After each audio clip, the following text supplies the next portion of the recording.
Hello dear students, welcome back in today's class.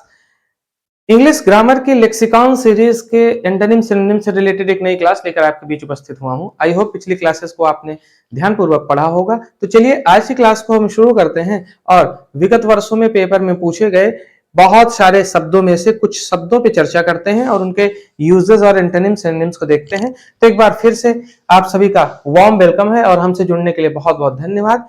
Video को ऐसे ही देखते रहिए और अपनी पढ़ाई में इंप्रूवमेंट लाते रहिए। इंग्लिश लैंग्वेज को आप जितना ज्यादा प्यार करेंगे, जितना ज्यादा सम्मान देंगे, जितना ज्यादा उसको पढ़ने में समय देंगे, उतना ही जल्दी आपको इंग्लिश लैंग्वेज समझ में आएगी। तो आप सभी का एक बार फिर से आज की क्लास में स्वागत करता हूं और चलिए वोकैबुलरी सेक्शन को और ज्यादा पावरफुल बनाते हैं और आज की क्लास के कुछ शब्दों को देखते हैं जो विगत वर्षों में पेपर में लगातार पूछे गए हैं। तो अगर मैं आज की क्लास के शब्द की बात करूं तो जो मैं पहला वर्ड बेटा आज ले रहा हूं वो है बेन। ठीक, बेन एज अ नाउन भी काम करता है और बेन एज अ वर्ब भी काम करता है। ठीक, बेन का मतलब क्या है और बेन की डिफिनीशन क्या है, इसके बारे में अगर बात करूं तो बेटा बेन को हम हिंदी में अभिशाप कहते हैं। ठीक, एक चीज। और दूसरा, बेन का मतलब होता है बेटा, जब वर्ब की बात करूं तो मैं कह सकता हूं किसी को जहर देकर मारना। जब किसी की हत्या जहर से होती है, कोई व्यक्ति जहर दे देता है और कोई व्यक्ति मर जाता है, तो ऐसी स्थिति में हम बेन का यूज करते हैं। तो वहां पर बेन बेटा वर्ब की तरह काम करता है। तो आपको अगर इसकी सेकंड और थर्ड फॉर्म यूज करनी है तो आप बेन्ड यूज करेंगे और अगर आईएनजी फॉर्म यूज करनी है तो बेनिंग यूज करेंगे। और ये बेन नाउन है जिसका मतलब होता है अभिशाप। तो इसका मतलब मैं कह सकता हूं कि सोर्स ऑफ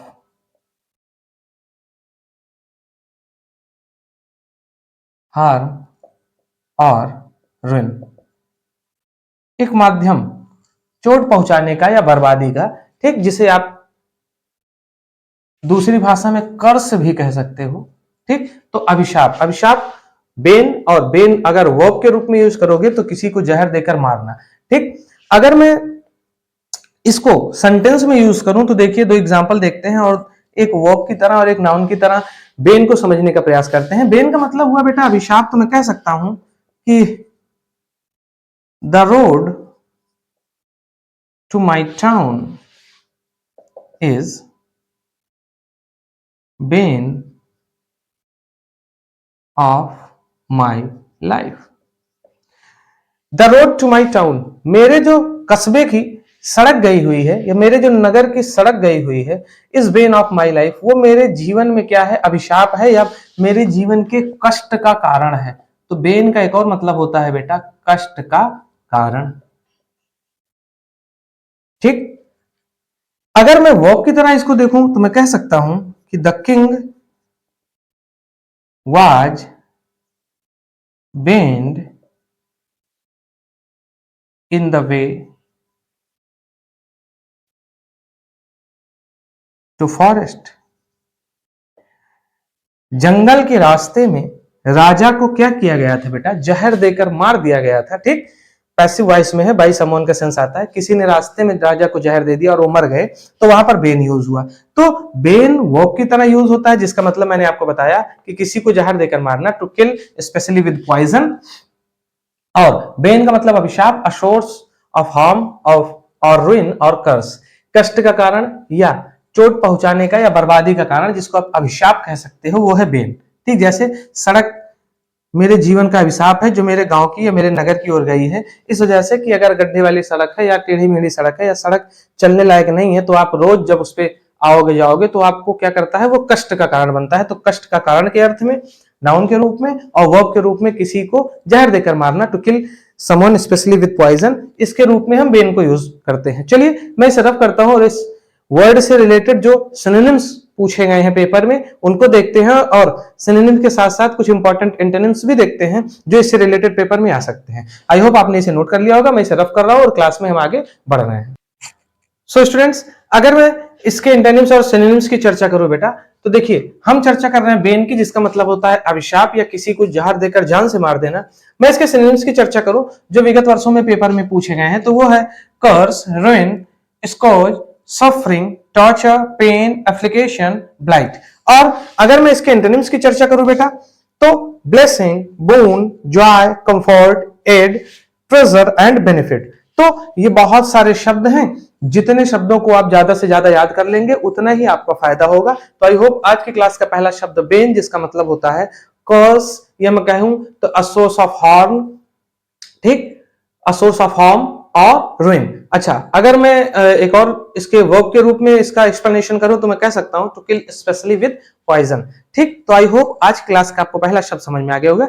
चलिए मैं क्लास में आगे बढ़ता हूं, इसे रफ करते हैं और आज की क्लास के हम दूसरे शब्द पे चर्चा करते हैं। आपने इसे नोट कर लिया होगा, अगर आपने नोट ना किया हो अभी तक तो आप वीडियो को पॉज करके नोट करिए। मैं इसे रफ कर रहा हूं और हम नेक्स्ट वर्ड पे आगे चल रहे हैं। ठीक,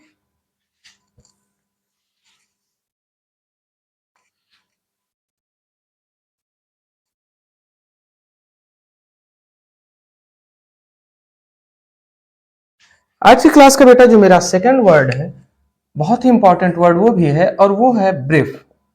ठीक, आपने न्यूज वगैरह में सुना होगा इस शब्द को कई बार। अच्छा, ब्रीफ का मतलब क्या होता है? ब्रीफ का मतलब होता है बेटा संक्षिप्त, या मैं एक और भाषा में कहूं तो मैं कह सकता हूं अल्पकालिक, जो थोड़े समय के लिए हो या जो संक्षिप्त हो, उसे हम क्या कहते हैं? ब्रीफ कहते हैं, BRIEF। अच्छा, ये एडजेक्टिव की तरह काम करता है बेटा, और इसका मतलब अगर मैं एक्सप्लेनेशन की बात करूं तो इसका मतलब होता है समथिंग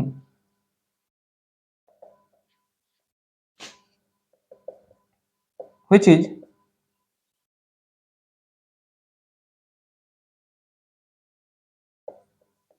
शॉर्ट और क्विक। ठीक, कोई चीज जो छोटी हो या कोई चीज जो क्या हो, अल्पकालिक हो, जल्दी हो, एक तरीके से जल्दी बीत जाने वाली हो, तो उसके संदर्भ में हम ब्रीफ का यूज करते हैं। अच्छा, अगर मैं इसे नाउन की तरह यूज करने की बात करूं, एडजेक्टिव की तरह, तो ये हो गया। ठीक, अगर मैं इसको नाउन की तरह यूज करने की बात करूं तो मैं कह सकता हूं बेटा, जब किसी को कोई इंस्ट्रक्शन या इंफॉर्मेशन दिया जाता है ना, किसी भी काम के बारे में या किसी भी चीज के बारे में, जब किसी को कोई इंफॉर्मेशन या इंस्ट्रक्शन दिया जाता है और संक्षेप में दिया जाता है, तो उसके लिए हम नाउन के रूप में ब्रीफ का यूज करते हैं। तो मैं कह सकता हूं कि शॉर्ट इंस्ट्रक्शन या इंफॉर्मेशन अबाउट अ जॉब और टास्क।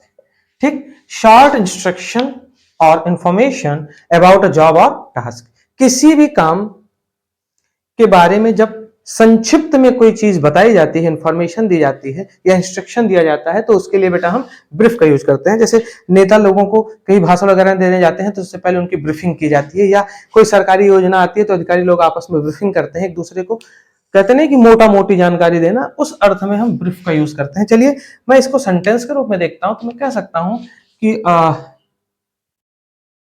पहला, I got brief news about the task. I got brief news, या आ भी लगा सकते हो, I got a brief news about the task, कार्य के बारे में मुझे संक्षिप्त समाचार मिला। ठीक, और मैं कह सकता हूं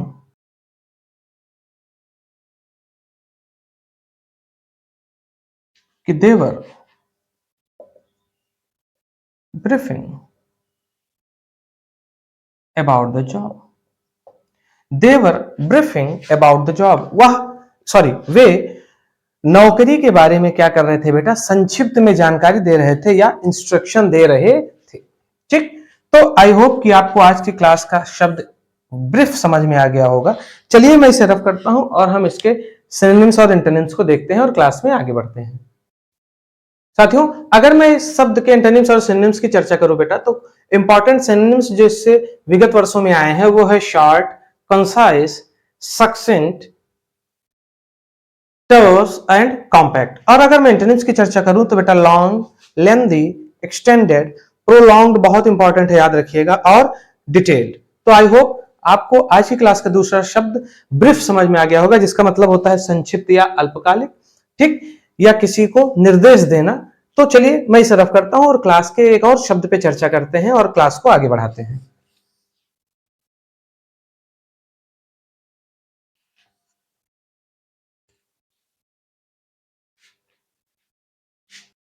सो स्टूडेंट, चलिए क्लास में आगे बढ़ते हैं और आज की क्लास के एक और शब्द पे चर्चा करते हैं।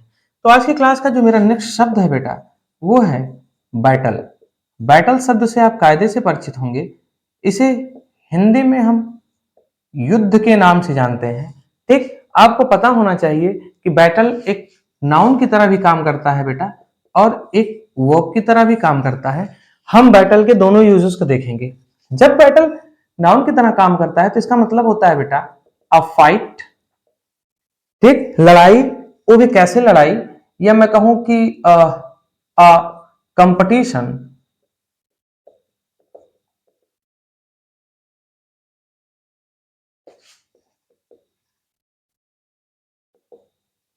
Specially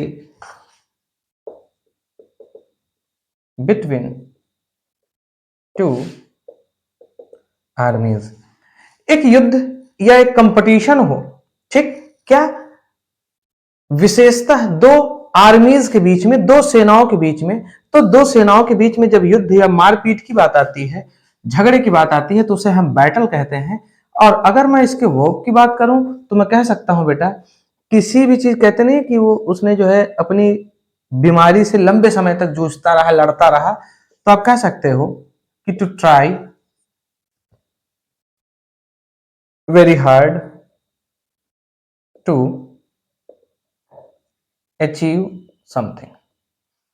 to try very hard, बहुत कठिन प्रयास करना, टू अचीव समथिंग, किसी चीज को पाने की। तो आप उसके लिए भी बैटल शब्द का यूज करते हो। तो इन दो तरीकों से बैटल को यूज किया जाता है। मैंने आपको बताया नाउन के तरीके से तब होता है जब एक फाइट या कंपटीशन होता है, स्पेशली दो आर्मीज के बीच में। और वर्ब के तरीके से हम इसे यूज करते हैं to try very hard to achieve something, जब आप किसी चीज को प्राप्त करने या पाने के लिए बहुत ज्यादा परिश्रम करते हो। चलिए हम एक एक एग्जाम्पल के द्वारा इसे समझने का प्रयास करते हैं। तो मैं कह सकता हूं कि the battle was won by Indian Army, ठीक। The battle was won by Indian army. युद्ध जो है वो भारतीय सेना द्वारा जीता गया था। अब युद्ध होते रहते अपने यहाँ, 65 में हुआ था, 71 में हुआ था, चाइना से हुआ, पाकिस्तान से हुआ, ठीक। तो युद्ध जो है वो भारतीय सेना द्वारा जीता गया। तो इस तरीके से ये जो बैटल है वो दो सेनाओं के आपस के मारपीट या लड़ाई झगड़े से संबंधित वाला है, नाउन के रूप में। और अगर मैं वर्ब की बात करूं तो मैं कह सकता हूं कि ही वॉज बैटलिंग। अब देखिए, जब आप बेटा किसी चीज से युद्ध करते हो, ठीक, या आप किसी चीज के साथ युद्ध करते हो, तो आप वर्ब की तरह इसे यूज करते हो। और ऐसी स्थिति में बाद का ई हटके आईएनजी हो जाता है। तो he was battling with cancer. वह कैंसर से, अर्थात कर्क रोग से क्या कर रहा था, जूझ रहा था, या कर्क रोग पे विजय पाने का प्रयास कर रहा था, ठीक। तो इस तरीके से आप बैटल, जिसका मतलब होता है युद्ध, उसको नाउन और वर्ब की तरह यूज कर सकते हो। चलिए क्लास को आगे कंटिन्यू करते हैं और एक और एग्जांपल देखते हैं जो बैटल अर्थात try to very hard to achieve something के सेंस में यूज किया जाएगा। एक और एग्जांपल में दूं तो मैं कह सकता हूं बेटा, जैसे देवर बैटलिंग। अब वे, क्योंकि प्लूरल है इस वजह से इसके साथ वर लगा हुआ है बेटा, ठीक। इसका भी मतलब है किसी चीज को प्राप्त करने के लिए बहुत कठिन परिश्रम करना। तो they were battling for the family business. So they were battling for the family business. वे फैमिली में जो बिजनेस चल रहा था उसके लिए संघर्ष कर रहे थे कि उसमें या उस बिजनेस पे अधिकार प्राप्त कर सके या उस बिजनेस के द्वारा किसी चीज को प्राप्त कर सके। तो आई होप आपको बैटल सब समझ में आ गया होगा। ये एक नाउन की तरह काम करता है जिसका मतलब होता है फाइट और competition, specially between two army. जब दो सेनाएं आपस में लड़ती हैं तो ऐसी जगहों पर बैटल होता है, या ट्राई टू अचीव समथिंग। और आप जब ट्राई करते हो वो भी कैसे, बहुत ही वेरी हार्ड कह लो, बहुत ही कठिन तरीके से कह लो। The battle was won by the Indian army. युद्ध जो है इंडियन आर्मी द्वारा जीता गया था। या he was battling with cancer, या they were battling for the family business. चलिए मैं इसे रफ करता हूं और इस शब्द से रिलेटेड हम कुछ इंपॉर्टेंट एंटोनिम सिनोनिम्स को देखते हैं जो विगत वर्षों में पेपर में पूछे गए हैं। तो अगर हम इस शब्द के एंटोनिम्स और सिनोनिम्स पे चर्चा करें जो विगत वर्षों में बहुत ही इंपॉर्टेंट तरीके से पेपर में पूछे गए हैं, तो कुछ इंपॉर्टेंट एंटोनिम सिनोनिम्स हैं, कुछ से आप परिचित होंगे और कुछ आपको हो सकता है नए सीखने को मिले। तो जो नया मिला करे या आप जिससे परिचित भी हो, आप नोट्स में एक बार इन सारे शब्दों को नोट जरूर कर लीजिए।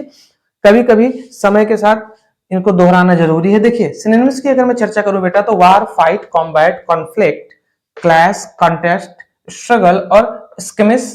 और अगर मैं एंटोनिम्स की बात करूं तो truce, peace, harmony, evade, elude या रिट्रीट। तो ये कुछ इंपॉर्टेंट एंटोनिम्स और सिनोनिम्स हैं जो विगत वर्षों में पेपर में लगातार पूछे गए हैं। तो मैंने इनको चार्ट बनाकर आपको समझा दिया, आपका काम है इनको नोट करना और याद करना। चलिए आज की क्लास की हम एक और शब्द पे चर्चा करते हैं और क्लास को आगे बढ़ाते हैं। चलिए साथियों क्लास में आगे बढ़ते हैं और नेक्स्ट शब्द को देख लेते हैं।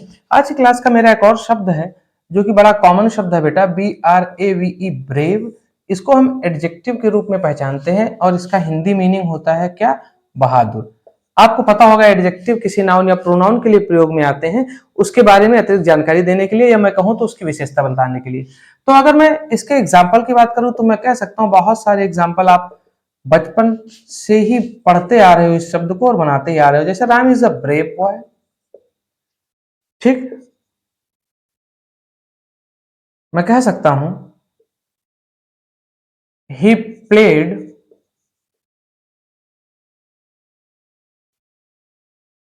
With brave soldiers. मैं कह सकता हूं कि they were very brave at their work,